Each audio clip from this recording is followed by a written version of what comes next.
ಕನ್ನಡದಲ್ಲಿ industry movies ಯಾವುದಂತ ನಾನು ಪ್ರೀವಿಯಸ್ ವಿಡಿಯೋದಲ್ಲಿ ನಿಮ್ಗೆ ಹೇಳಿದ್ದೆ. ಅದ್ರ ಬಗ್ಗೆ ಸಾಕಷ್ಟು ಮಾಹಿತಿಗಳು ನಿಮ್ಗೆ ಕೊಟ್ಟಿದ್ದೆ. ಆ ವಿಡಿಯೋ ಇನ್ನೂ ನೀವು ನೋಡಿಲ್ಲ ಅಂದರೆ ನನ್ನ ಚಾನಲ್ ಕ್ಲಿಕ್ ಮಾಡಿ ನೋಡಿ. ಅದ್ರ ಕಂಟಿನ್ಯೂ ಪಾರ್ಟು ಇದಾಗಿದೆ. ಈ ವಿಡಿಯೋ ಸ್ಟಾರ್ಟ್ ಮಾಡೋದಕ್ಕಿಂತ ಮೊದಲು ನೀವಿನ್ನೂ ನನ್ನ ಚಾನಲ್ ಸಬ್ಸ್ಕ್ರೈಬ್ ಮಾಡ್ಕೊಂಡಿಲ್ಲ ಅಂದರೆ ಸಬ್ಸ್ಕ್ರೈಬ್ ಮಾಡ್ಕೊಳ್ಳಿ. ಕನ್ನಡದಲ್ಲಿ ಮೊದಲು ರಿಲೀಸ್ ಆಗಿದ್ದ ಮೂವಿ ಸತಿ ಸುಲೋಚನ. ಇದಾದಮೇಲೆ ತುಂಬ ಮೂವೀಸ್ ರಿಲೀಸ್ ಆದವು, ಆದರೆ ಇಂಡಸ್ಟ್ರಿ ಮೂವೀಸ್ ಆಗಿದ್ದು ಮಾತ್ರ ಕೆಲವು ಮಾತ್ರ. ಡಾಕ್ಟರ್ ರಾಜ್ಕುಮಾರ್ ಅವರು ಇಂಡಸ್ಟ್ರಿಗೆ ಎಂಟ್ರಿ ಕೊಟ್ಟ ಮೇಲೆ ಕಂಟಿನ್ಯೂಸ್ ಆಗಿ ಅವ್ರ ಮೂವೀಸೇ ಇಂಡಸ್ಟ್ರಿ ಆಗ್ತಾ ಬಂದಿದೆ. ಇನ್ನು ಮುಂದೆ ಯಾವ್ಯಾವ ಸಿನಿಮಾ ಇದೆ ನೋಡೋಣ. ಮತ್ತೊಂದು ಸಿನಿಮಾ ಡಾಕ್ಟರ್ ರಾಜ್ಕುಮಾರ್ ಅವ್ರದ್ದೇ, ಸತ್ಯ ಹರಿಶ್ಚಂದ್ರ. ಈ ಸಿನಿಮಾ ಈ ಹಿಂದೆ ರಿಲೀಸ್ ಆದ ಎಲ್ಲ ಸಿನಿಮಾಗಿಂತ ದೊಡ್ಡ ಸಕ್ಸಸ್ ಕಂಡಿದೆ, ಹೈಯೆಸ್ಟ್ ಕಲೆಕ್ಟ್ ಮಾಡಿದೆ.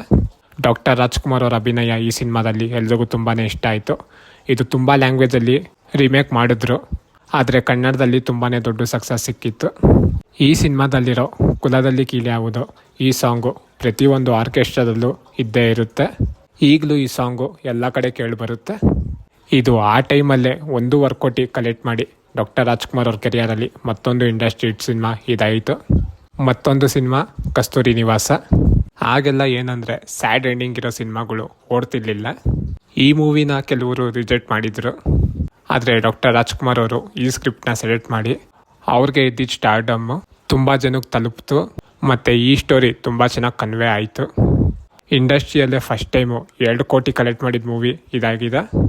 ಈ ಮೂವಿ ಈಗಲೂ ಕೂಡ ತುಂಬ ಸತಿ ರಿಲೀಸ್ ಆಯಿತು. ಅದೇ ಥರ ತುಂಬ ಒಳ್ಳೆಯ ಯಶಸ್ಸು ಕೂಡ ಸಿಕ್ತು. ಮತ್ತೊಂದು ಸಿನಿಮಾ ಬಂಗಾರದ ಮನುಷ್ಯ. ಈ ಸಿನಿಮಾ ಡಾಕ್ಟರ್ ರಾಜ್ಕುಮಾರ್ ಅವರ ಕ್ಯಾರೆಕ್ಟರು ತುಂಬ ಜನಕ್ಕೆ ಇನ್ಸ್ಪೈರ್ ಮಾಡ್ತು. ಈ ಸಿನಿಮಾದ ಮುಖಾಂತರ ಏನು ಮೆಸೇಜ್ ಕೊಡಬೇಕು ಅಂತಿದ್ರೋ ಅದು ತುಂಬ ಚೆನ್ನಾಗಿ ರೀಚ್ ಆಯಿತು. ಈ ಸಿನಿಮಾ 2.5 ಕೋಟಿಗಿಂತ ಜಾಸ್ತಿ ಕಲೆಕ್ಟ್ ಮಾಡ್ತು. ಕನ್ನಡದಲ್ಲೇ 2 ಕೋಟಿ ಇಂಟ್ರೊಡ್ಯೂಸ್ ಮಾಡಿರೋ ಮೊದಲನೇ ಸಿನಿಮಾ ಇದಾಗಿದೆ. ಮತ್ತು 104 ವಾರ ಈ ಸಿನಿಮಾ ಪ್ರದರ್ಶನ ಕಾಣ್ತು. ಸಂಪತ್ತಿಗೆ ಸವಾಲ್. ಡಾಕ್ಟರ್ ರಾಜ್ಕುಮಾರ್ ಅವರ ಮತ್ತೊಂದು ಇಂಡಸ್ಟ್ರಿ ಸಿನಿಮಾ ಸಂಪತ್ತಿಗೆ ಸವಾಲ್. ಈ ಸಿನಿಮಾ ಆಗಲೇ 2.25 ಕೋಟಿ ಕಲೆಕ್ಟ್ ಮಾಡಿ ಡಾಕ್ಟರ್ ರಾಜ್ಕುಮಾರ್ ಅವ್ರ ಕೆರಿಯರಲ್ಲಿ ಮತ್ತೊಂದು ದೊಡ್ಡ ಸಕ್ಸಸ್ ಸಿಕ್ತು. ಮಯೂರ. ಆಗಿನ ಕಾಲದಲ್ಲೇ ತುಂಬ ಖರ್ಚು ಮಾಡಿ ತೆಗೆದ ಫಿಲಮು ಇದಾಗಿದೆ. ಯಾಕಂದರೆ ಆಗಲೇ 45 ಲಕ್ಷ ಖರ್ಚು ಮಾಡಿ ಈ ಮೂವಿನ ಪ್ರೊಡ್ಯೂಸ್ ಮಾಡಿದ್ದಾರೆ. ಈ ಸಿನಿಮಾ ಯಾವ ರೀತಿ ಖರ್ಚು ಮಾಡಿದಾರೋ ಅದೇ ರೀತಿ ತುಂಬ ಚೆನ್ನಾಗಿ ಮೂಡ್ ಬಂದಿದೆ.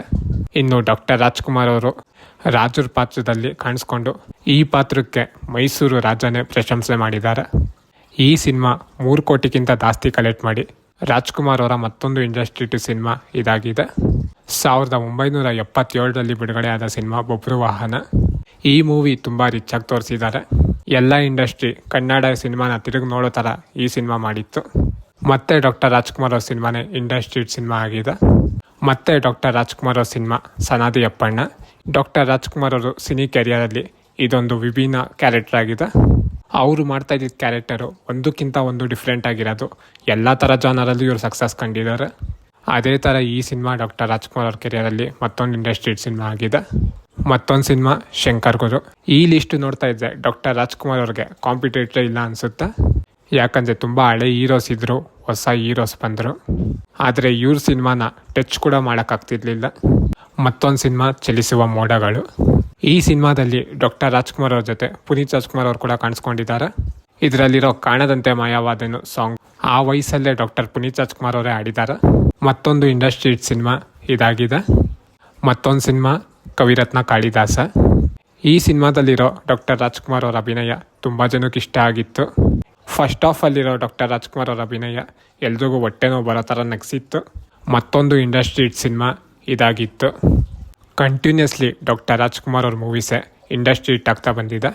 ಇವ್ರ ಮೂವಿ ರಿಲೀಸ್ ಆಗುತ್ತೆ ಅಂದರೆ ಯಾರೂ ಧೈರ್ಯ ಮಾಡ್ತಾ ಇರಲಿಲ್ಲ ಮೂವಿ ರಿಲೀಸ್ ಮಾಡೋದಕ್ಕೆ. ಪ್ರತಿಯೊಂದು ಇಂಡಸ್ಟ್ರಿ ತಿರುಗಿ ನೋಡೋ ಥರ ಇವ್ರ ಮೂವೀಸ್ ಮಾಡ್ತಿತ್ತು. ಕನ್ನಡ ಇಂಡಸ್ಟ್ರಿ ಅಂದರೆ ಏನು ಅಂತ ತೋರಿಸ್ಕೊಟ್ಟಿತ್ತು. ಇದಾದಮೇಲೆ ಇವರು ಮೂವೀಸ್ ಮಾಡೋದು ಕಡಿಮೆ ಮಾಡಿದ್ರು. ಯಾಕಂದರೆ ಹೊಸಬ್ರು ಬದಲಿ ಅಂತೇಳಿ. ಮತ್ತು ಅವ್ರ ಮಕ್ಕಳು ಕೂಡ ಆಗ ಇಂಟ್ರೊಡ್ಯೂಸ್ ಆಗಿದ್ದರು. ಇನ್ನು ಮುಂದಿನ ಜನ್ರೇಷನ್ನು ಇದನ್ನು ಕಂಟಿನ್ಯೂ ಮಾಡಲಿ ಅಂತೇಳಿ.